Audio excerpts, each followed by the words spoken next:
All right, today I want to talk about why dreaming is so important. And I believe this is for anybody. And obviously, depending who you are, what you're doing, where you want to go, dreams look different to everybody, right? I'm not looking to be Elon Musk. I don't have goals of reaching the moon or starting a civilization on Mars. Like I don't have those type of dreams.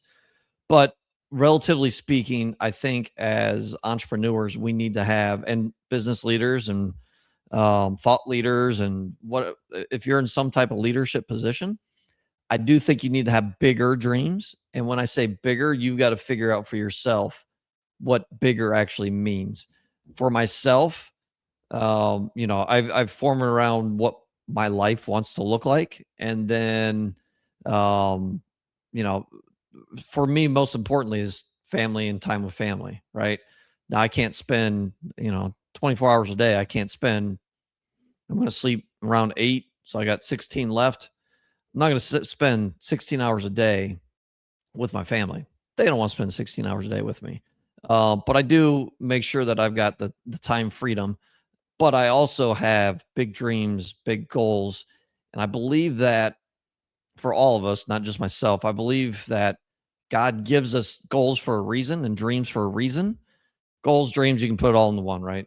I think I think if you've got something that is kind of pulling at you, you need to really listen to it and see if it makes sense. But again, going back to um, why it's important, and I was talking to my kids the other day of because I don't know that, and I like kind of watching people. I like to see where people have come from, where they're going. I like to watch trends. So this is a big reason why I just had this conversation with my kids about dreams because I think a common denominator between any type of successful person, and you define the definition of success, right? That's your definition of success. But I think anyone that's been successful in some area had bigger dreams, and whatever that is, it doesn't have to be business.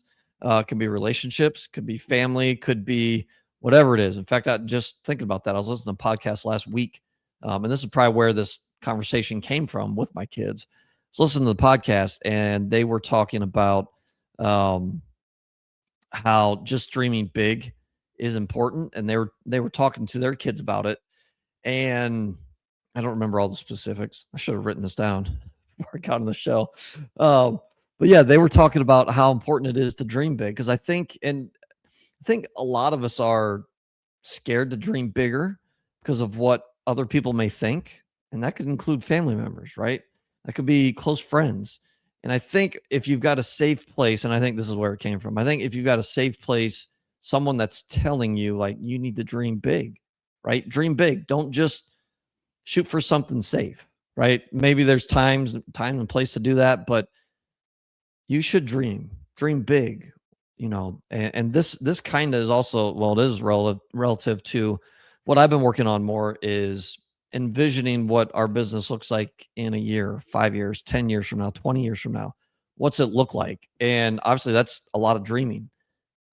And that doesn't mean it's in concrete, but it's kind of being in a kind of your zone of comfort and zone of confidence and thinking about where you really want things to go. Again, doesn't have to be business, can be life, can be whatever you want. But do think dreaming is very important. And I think it starts at a young age. I mean, remember looking back, I went through different types of dreams, but I remember at one point, yeah, wanted to make the NBA. That was probably in and out. And eventually I realized, like, yeah, I have no shot of making the NBA. But I remember at one point in time, I wanted to be an architect. I want to be, I think, like a shoe designer. And I think we need to have not just kids. Obviously, we can help teach our kids to dream, but it's up to them to to actually dream. But even us as adults, as we get older, we don't want to lose those dreams. And again, those dreams can look different. They look different for everybody. But I do think as business leaders, as entrepreneurs, as leaders, thought leaders, if you're in some type of leadership position or want to be in one, you've got to have bigger dreams because your dreams have to be big enough. And I've heard this before. Your dreams have to be big enough for everyone on your team for their dreams to fit into yours, right?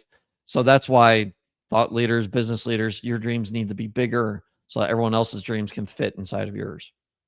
Um, your dreams kind of set your ceiling. And I think that's if you're not dreaming big, if your dream is relatively small and not really not pushing you at all and it's safe and or you're not even having dreams.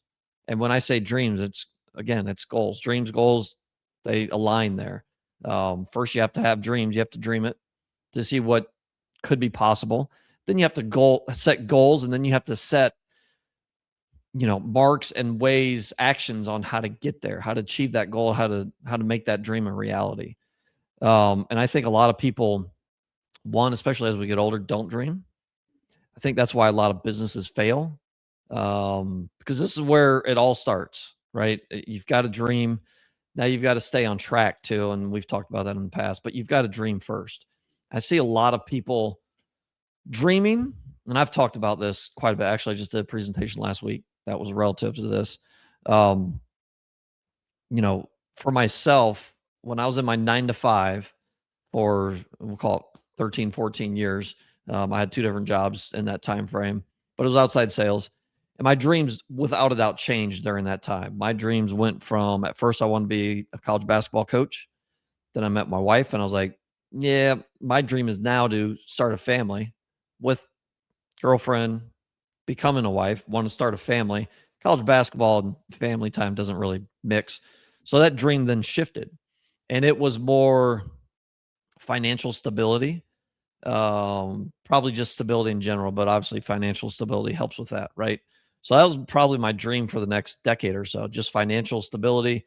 It then turned into, what did my life look like? What did our family's life look like? 10, 20, 30 years. Will I ever retire?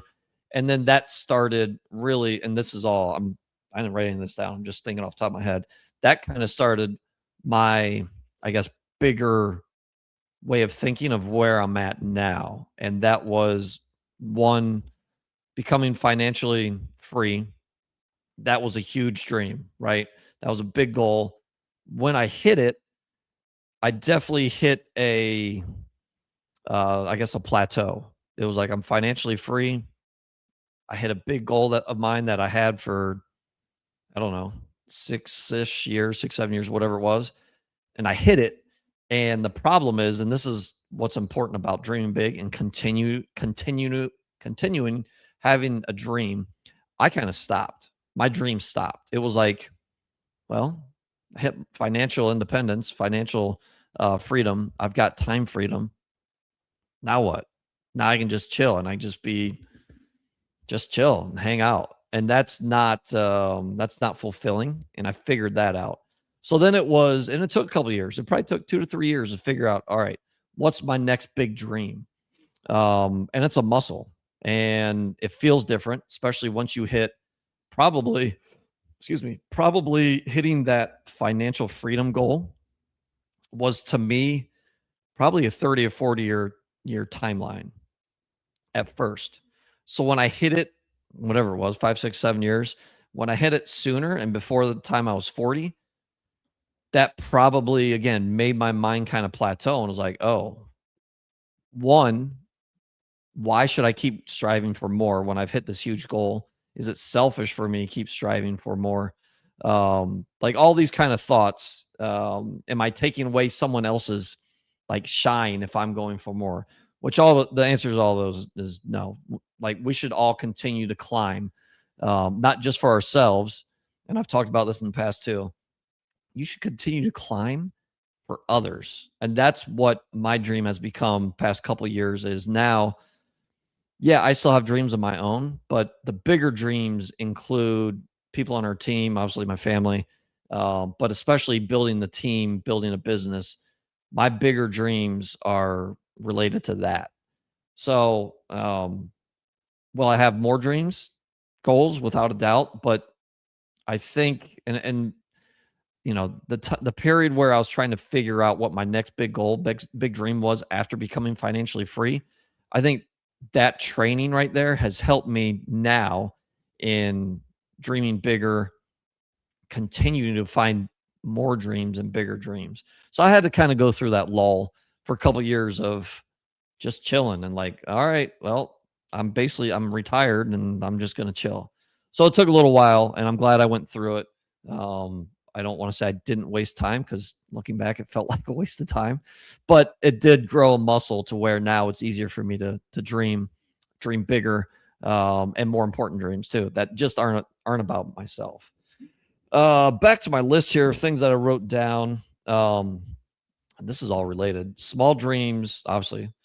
Small dreams won't get you through hard times, and that's especially true with business, right? And I'm seeing it now. I see it for whatever reason. The market well, the real estate in general, not just self storage, but there aren't many buyers out there. Contrary to what people say, there's not many buyers. There are a lot of people maybe kicking tires, looking at deals, but it's definitely dropped off from a height, from the peak, which was probably 21, 22. It's definitely dropped off. And interest rates are the biggest reason for that, which means values have dropped, which also means a lot of people have left the space. And that's real estate in general, which means less competition, easier to find deals if you're actually out there. But I think a lot of people, um, their dreams probably weren't big enough or aren't big enough. And they are just like, all right, well, it's hard now. It's hard to find like really good deals. You can still find deals, but it's a different environment. Back in 2020, 2021, you could buy a deal for 500,000, and within 2 months, it's worth double or triple that.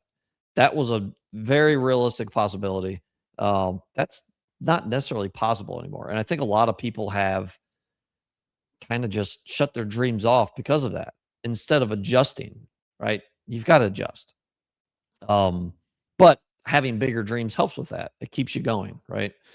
And I kind of talked about this about talking about kids and dreams, but your kids borrow your dreams, and this is one thing that um, that I've talked about, and it's very important to me is once you become financially free, you don't want to just sit at home or travel 8 months out of the year or chilling, right? Because guess what?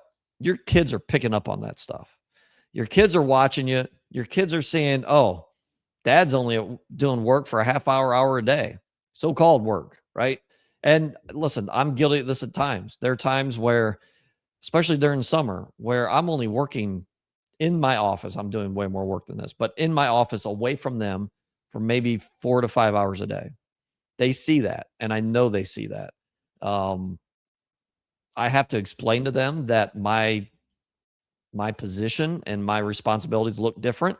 And just because I'm not at my office working for 8 or 10 hours doesn't mean I'm not working. I'm still being productive in other ways. Um, just because I'm not at my office doesn't mean I'm not productive. But going back to my point is if I don't have big dreams, if I'm working an hour a day or maybe not even an hour a day, my kids are catching on to that pretty quick, right? I ask my kids all the time, like, and I make sure that they know, like, hey, like there are a lot of people that will go drive past McDonald's. I'm like, there's someone there. A lot of people, everyone working there right now is working probably an 8 hour shift. They're not leaving, right? They're there for 8 hours. They're working. They get many little breaks. They get lunch, whatever, but they're working. So I make sure that they know that, um, because they're not seeing that inside our house. And I think that's a problem that I know I sound ridiculous in saying that it's a problem. It is a problem for my kids and anyone else's kids that you have financial freedom because, they're not seeing us go to work 9 to 5. My kids did not see me grind from when I worked up through 2020. When I was going to the work, I was at work by before 6:30, 6:30 ish. And I'd get home around sometimes 3:30, 4 ish. My kids don't remember that. They were alive, but they don't remember that. So having bigger dreams and proving to them that you're going towards those dreams and working towards those dreams is very important. And again, I'm not saying that you should be working 12, 14 hours a day and not paying attention to your family, not spending time with your family. But I do think there's time that you should be spending showing them that, like, oh, dad's working 40 hours a week. Dad's grinding. Dad's making dreams hopefully come true, or dad, mom, whoever you are, making dreams come true, chasing their dreams, right? That's what's important. Um, let's see. Big dreams force you to become someone new, which is something that, especially looking back, like, and it kind of, I won't say it kind of stinks, but I moved away from my hometown I was probably 25, somewhere around there, 24, somewhere around there.